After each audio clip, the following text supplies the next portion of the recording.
Olá pessoal, tudo bem com vocês? Hoje a gente vai falar aqui sobre o trabalho de fenômenos de transporte do módulo 52/2026 do curso de Engenharia da Unicesumar, beleza? Então, primeiramente aqui vamos dar uma olhada, temos um textinho que fala, né, sobre a contextualização desse trabalho, né, onde você foi contratado por uma empresa para realizar diagnóstico técnico inicial em uma linha de resfriamento de uma pequena indústria química, beleza? Agora aqui na parte um, no laboratório da planta, você recebe uma amostra de fluido de arrefecimento. Os registros técnicos indicam a densidade de 0,85 gramas por centímetro cúbico e a viscosidade dinâmica de 2 cp a 20 graus. No dia a dia profissional é comum encontrar catálogos técnicos de diferentes países com unidades variadas. Por isso, determine o peso específico e a viscosidade cinemática desse fluido. No Sistema Internacional SI, considere a aceleração da gravidade igual a 9,81 metros por segundo ao quadrado.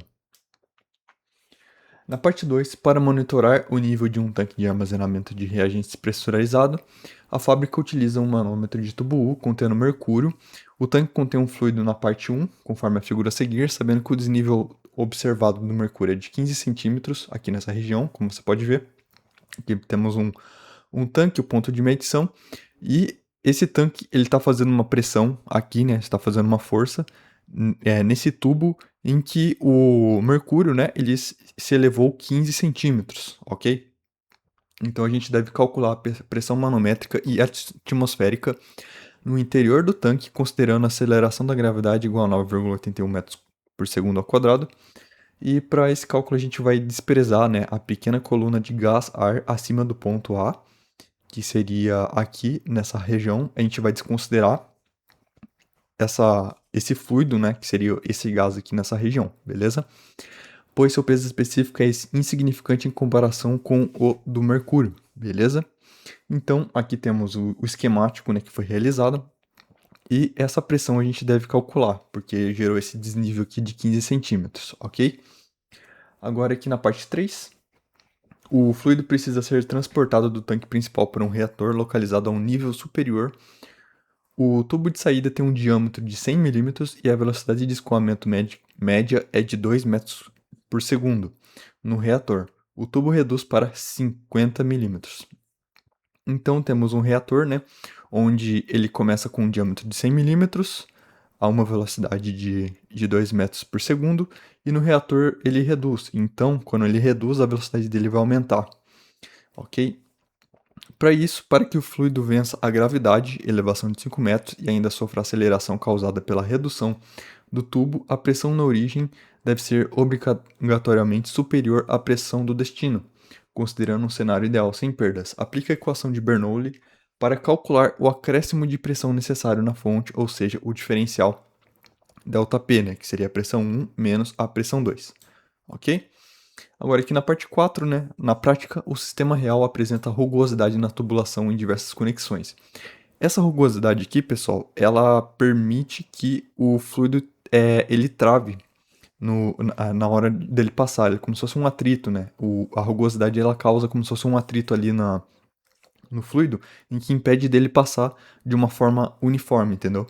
Então, para determinar a potência necessária para a bomba, você deve primeiro identificar o regime de escoamento utilizando os dados do fluido na parte 1 e as condições da tubulação da saída na parte 3. O diâmetro de 100 milímetros e velocidade de 2 metros por segundo. Classifique o escoamento como laminar, de transição ou turbulento. Então, devido à rugosidade do tubo, nós devemos aumentar a pressão, ok? E aumentando essa pressão, nós devemos determinar, né, se o fluido ele vai ficar da forma laminar, de transição ou turbulento, tá bom? Agora aqui na parte 5, o reator opera a 80 graus Celsius para proteção e economia. As paredes de aço inoxidável são revestidas com lã de rocha. Para quem não conhece lã de rocha, ela é um material de fibra de vidro que ao entrar em contato com a pele, né, ele coça bastante, porque são micropartículas ali de vidro, em que ela absorve o calor, ela consegue reter o calor muito facilmente, beleza? Então, temos uma lã de rocha que o fator dela K aqui é de 0,04, beleza? Com espessuras de 5 centímetros. Então, como você pode ver, ó, essa aqui é a lã de rocha, onde o T1, né, aqui aparece o calor a 80 graus e ele chega a 30 graus aqui depois de um certo tempo no ar ambiente, beleza? Considere permanente e que a condução de calor pela parede do isolante é unidimensional de tal forma que a parede se assemelha a uma placa plana. As temperaturas nas faces interna e externa do isolante são 80 graus nessa região aqui da esquerda e 30 graus aqui na temperatura ambiente na direita. Embora o reator possua uma parede estrutural de aço inox para fins desse diagnóstico inicial, a resistência térmica da parede de aço deve ser desconsiderada, focando-se exclusivamente na transferência de calor por meio do isolante. Então, pessoal, a parede aqui, né, vai ter uma parede de inox, onde essa parede de inox, a condução de calor dela é muito mais melhor do que a lã de rocha, né, que a condução dela é pior. Então a gente vai desconsiderar, né, essa placa de inox e só considerar a lã de rocha mesmo. Calcule o fluxo de calor por meio da camada de isolante usando a lei de Fourier, beleza?